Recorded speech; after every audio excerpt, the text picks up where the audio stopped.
Hello and welcome to a tutorial on how to submit a grievance through the online APBC.ca website. First, you'll need to log in. Logging in requires your full APBC email address,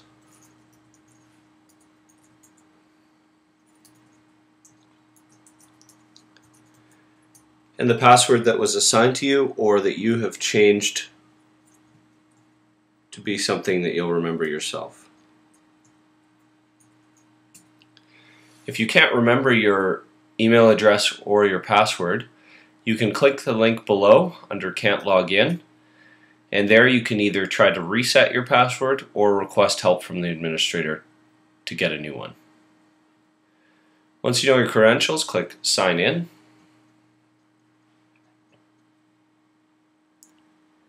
And you'll be taken to the members homepage. From the homepage, click on Forms, and then APBC Grievance System. You can quickly review your credentials that you're logged in as to ensure they're correct, and then push the large button to launch the Grievance Manager.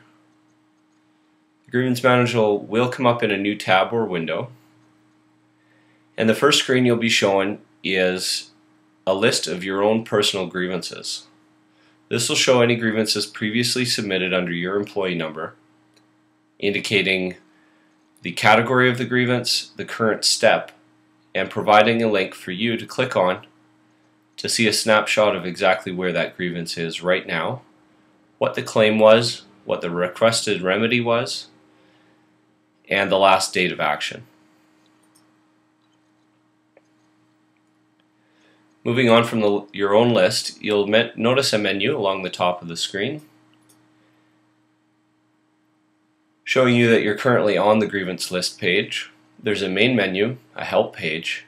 Members area will take you back to the APBC main members area, and log out will completely log you out. Clicking main menu will show the other options available to you. To file a new grievance, you want to start with the new fact sheet.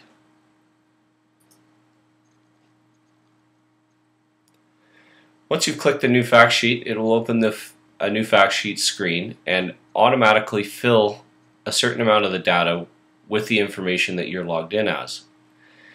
Any field with a red asterisk is required to be filled out before you can submit this form. Take your time to go through and ensure that all of these are correct.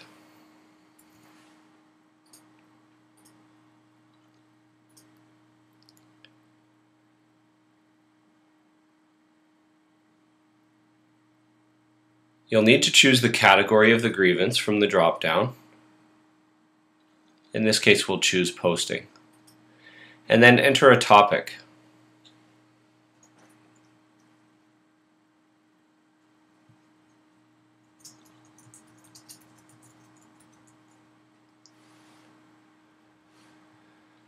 Your supervisor will be either your unit chief or your superintendent.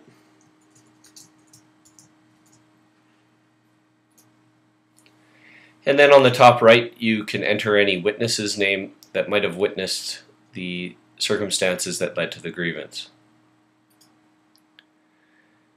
Under incident description, here you want to type exactly what happened to cause the grievance.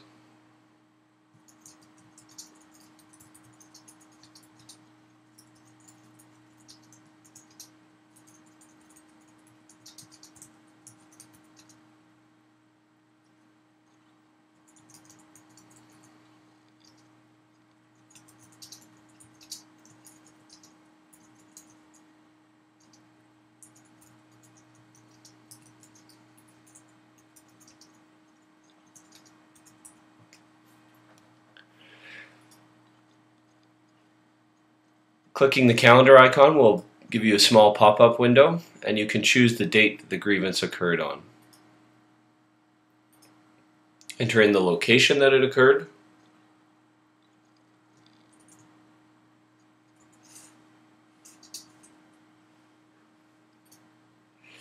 and any background to the incident that you might have. Agreement Articles allows you to click here and find the exact article that you feel you've been grieved on. You can select multiple articles, as well as searching for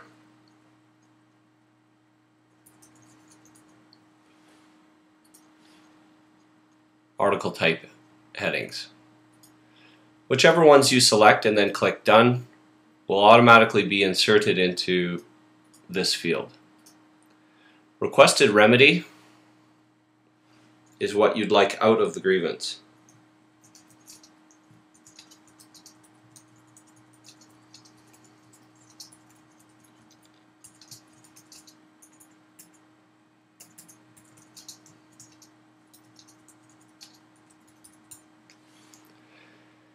If you need more room in any of these fields, you can simply click on the bottom to drag them vertically. The next form field is the Step 1 Dip Disposition. This is required because submitting your grievance will be going in at the Step 2 phase. This requires that you've already discussed the matter with the employer or your unit chief at the Step 1 level. Enter here the date that the Step 1 was concluded. Then enter a summary of the employer's response to the Step 1. You can enter any additional notes that you might have, as well as click below to attach a document. The Documents window will pop up, and you can simply click Add Document, give it a title,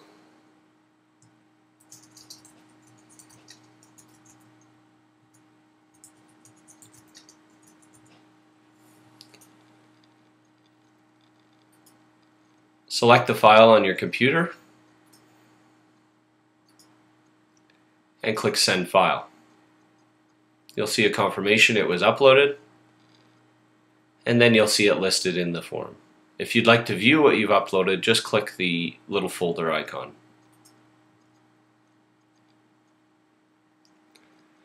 Once you've entered all your information, you can click the spell check button just to review all your fields. In this case, there's no errors. Along the top menu, you also see an attached documents link at the top, which opens the exact same window we were just using.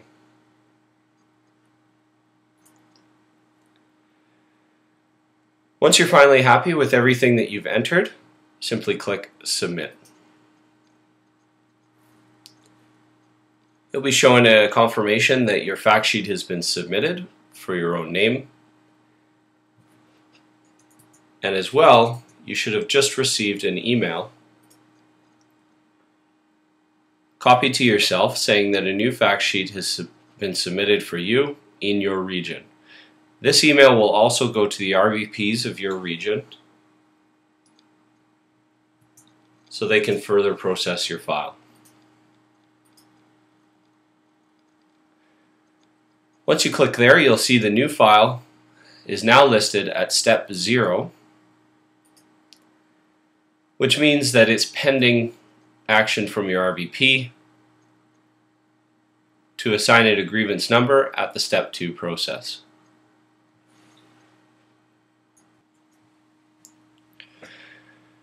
Once your grievance has been processed by the RVP, you'll receive another email, as well as this indication here will change to a 2.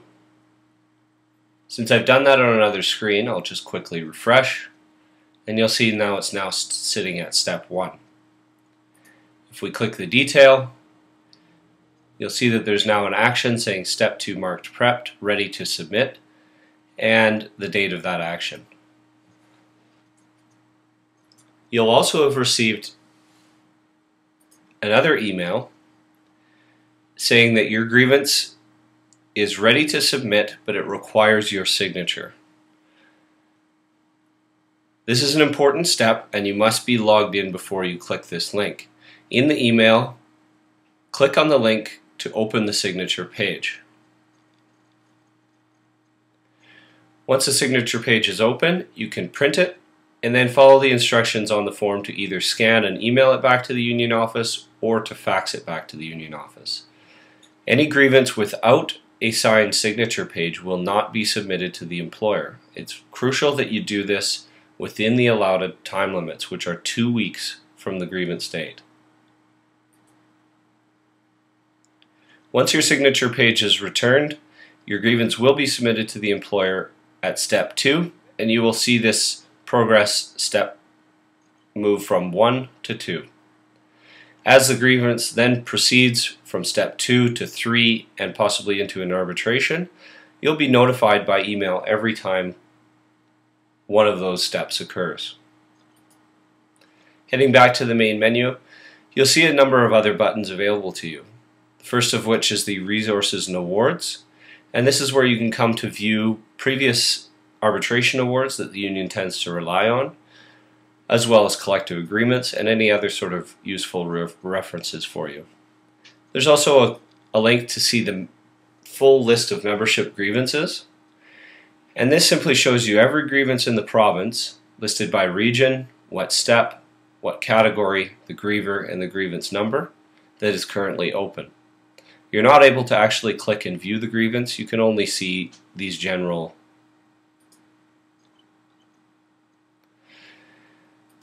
Again, you've got your own member grievances page, and then on the right you can click to access the help area, go back to the members area, and log out completely. So that concludes a tutorial on how to use the online Grievance Manager to submit a new grievance.